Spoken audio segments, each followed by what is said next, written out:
Hey rockers, welcome back to the channel. It's been about a week. I've been on a mini tour and my voice is kind of roached, but it's getting a little better, and I thought, well, tomorrow, since I'm getting a tooth extracted, up here, I don't know how good I'll be able to talk tomorrow, but I do plan on bringing regular videos back starting in the next few days. So thanks for your patience, man. Tonight we're going back to the year 1982.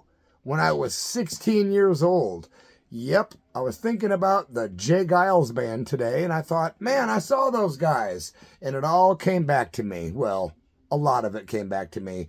I actually had photos of the show until those damn 2020 Alameda fires, and I lost all my stuff, man. Well, a lot of it.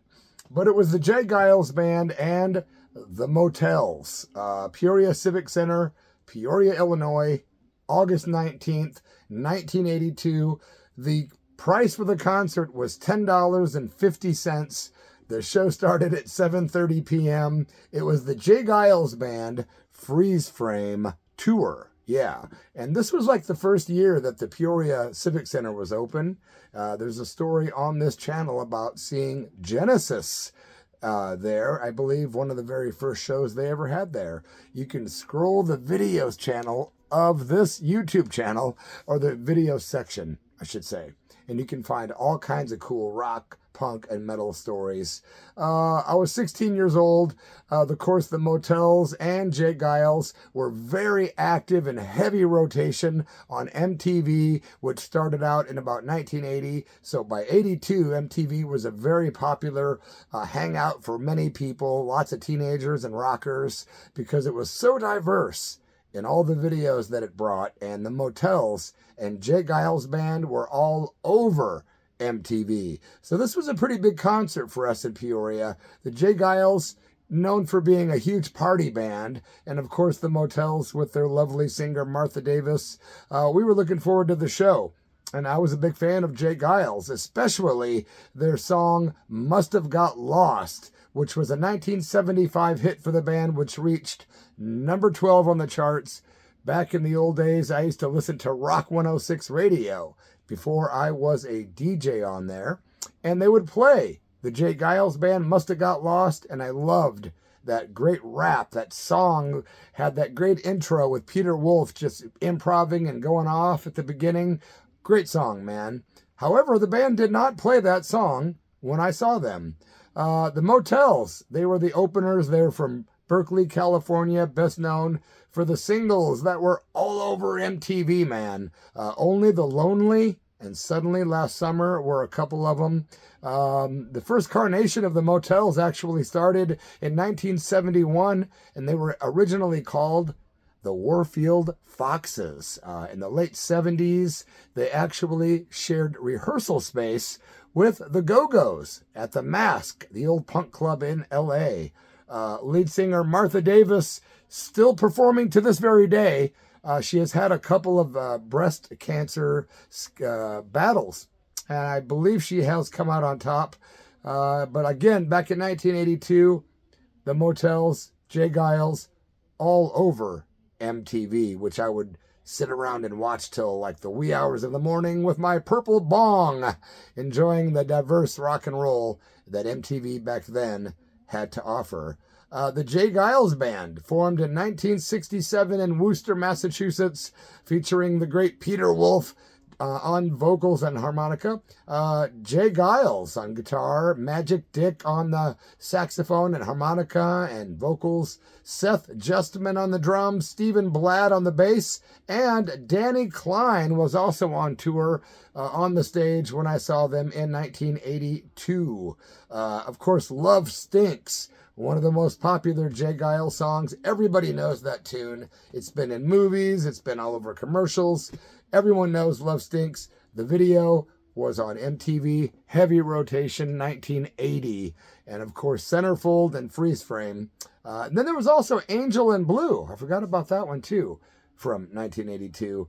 I gotta say too, man, if you go back and watch that Centerfold video and watch Peter Wolf, the lead singer, dancing around a high school with girls in very short skirts, think about the fact that he was 36 years old when that was made. It's crazy because if that happened today, that guy'd be getting crucified. Just food for thought. Let's see. So these guys were riding the wave of popularity in 1982. Peter Wolf and the Boys. Big party band, always known for their gritty R&B, rock and roll with their charismatic lead singer, Peter Wolf, who later, of course, quit the band in about a year after this, in 1983, to pursue a solo career when he had issues with the band, wanting to go more in a techno-pop direction, which would have really sucked for Jay GEILS to do that. Now, he wanted to keep doing their kind of R&B roots and their rock and roll roots, and they did not want to. So, well, when he left the band, they did one more record, and they called it quits. So, just goes to show sometimes you don't want to lose vital members of the band. The guys, by the way, in Jay GEILS' band have been nominated 5 times to be in the Rock and Roll Hall of Fame, but it never happened, man. Rest in peace to Jay GEILS, who passed away in 2017, by the way. And yeah, what a legend, man. The Motels were on tour for their All for One album. That night, I do not have the exact set list, but I do know they played Take the L, which was one of their hit songs, Mission of Mercy, So L.A., Tragic Surf, Art Fails, and of course, at one point during the show, I'm watching Martha and the Motels, and I notice she's walked off the stage, but she's still singing. And she was popping up like on the level above the stage in the Civic Center, popping up in different aisles, walking around, completely bizarre and cool. Like it was like, well, this is interesting. You don't see many singers leave the stage and just walk around the Civic Center singing with their wireless mic. So that was kind of cool. That's something I do remember happening at the show, and I thought it was unique and cool for her to do that. Of course, when the band broke into their big hit song, Only the Lonely, everyone went nuts. I remember digging that. You know, I won't lie, the Motels aren't one of my favorite bands. Kind of a little mellow and a little light rock for me. Not that I don't like mellow and light rock, but they really never did much for me. But I did enjoy the concert, you know. I can't really tell you who was in the band, but I can tell you who was on the keyboards. The one and only Scott Thurston. Yep, the ex-keyboard player, pianist, and guitar player, by the way. He was with the Motels. Scott Thurston, man. That was really cool to find out that he was there. And that guy, man, he's popped up in so many cool things over the years. But the thing that happened with the Motels is in 1987, Martha took each and every member of her band separately to a local bar and broke the news that she was dissolving the Motels and that she was going solo. I think she maybe had a hit in Australia, maybe other places, but don't think that was a great idea because later on she came back out as like, I think it was like Martha Davis and the Motels and a different versions of the Motels, but she's still doing it today. When the Jay GEILS band hit the stage, the crowd was in kind of a real fervor. Like the place was packed. Everyone was in party mode. I remember being on the floor right in front of the stage, and I remember being very close, enough to get very close-up shots of the band. Peter Wolf was in rare form with his like black tights on, tennis shoes, and a shirt that was white, which looked like it had a bunch of colored confetti like strung out on it, like different colors, like bright pinks and blues and yellows. You know, early 1980s kind of colors, kind of like he dressed a lot. He was pretty flamboyant. He came out rocking. I was excited to see the band. There was a lot of energy. The crowd was very loud. They came out. I got their exact set list. They did Just Can't Stop. Then they did Just Can't Wait. Interesting. Then they did a great song, Till the Walls Come Tumbling Down. Party band. The atmosphere was great. It was summertime. I was 16, man. We were all singing along and just watching the great band known as the Jay GEILS Band. They also did Sanctuary. They did Comeback, which was a number 32 hit on the Billboard charts in 1980. Then they did Freeze Frame, which was actually was number 4 on the charts. I would have thought Freeze Frame, title track of the album, by the way, which was the tour they were on. That was number 4 on the charts. But when they broke into Love Stinks, that was so cool. Peter Wolf made it a big sing-along. The crowd knew all the words to that song, which came out in 1980. And it was number 38 on the Billboard charts. And I did have a copy of that bad boy on 8-track back in the day, man. And I had an 8-track boombox, so I would walk around the neighborhood rocking out to like Styx and different bands like the Joe Perry Project and, of course, the GEILS band. Yeah, 8 tracks for the win, man. I think I'm going to have to release an 8-track someday. Just kidding. However, my new album, Dark Days Unfazed, is being released on cassette tape in a couple of days on Bird Eater Entertainment. And if you want a copy of my new album on cassette tape, please check the description area of this video for my email and hit me up. While you're at it, please subscribe to the channel, give this video a like, and maybe share and leave a comment. After Love Stinks, or should I say, during Love Stinks, which was something I would have thought was a #1 hit back in 1980, but it was number 38 on the Billboard charts. During that song, Peter Wolf was extra animated, right? He comes out and he's got like a dozen long stem roses, and while he's singing the song, he's beating the crap out of these roses on stage as a symbolic gesture of, well, love stinking. And that was that.